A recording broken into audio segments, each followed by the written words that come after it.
Nagpaabot din ng pakikiramay ang mga senador sa pagpanaw ni Pope Francis. Ang detalye niyan sa Balitang Pambansa ni Daniel Manalastas ng PTV Manila.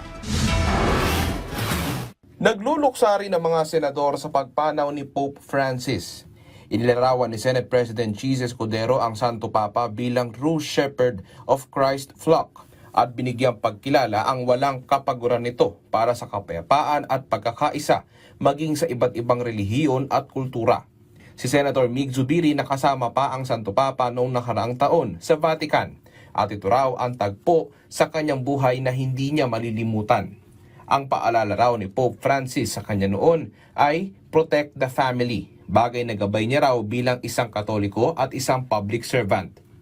Naghain naman si Senador Jinggoy Estrada ng resolusyon upang bigyang pugay ang buhay at legasiya ni Pope Francis.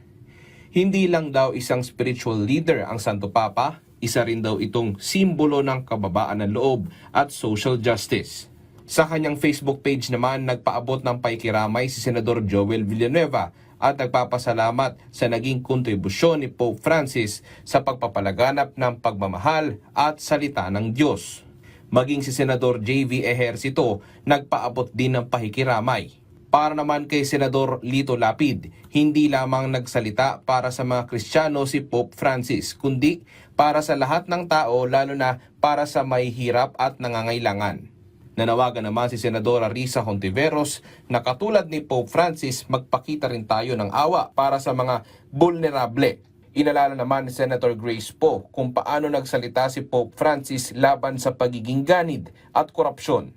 Inalala naman ni Senate Minority Leader Coco Pimentel ang turo ni Pope Francis sa mundo na ang tunay na pamumuno ay pagsiserbisyo.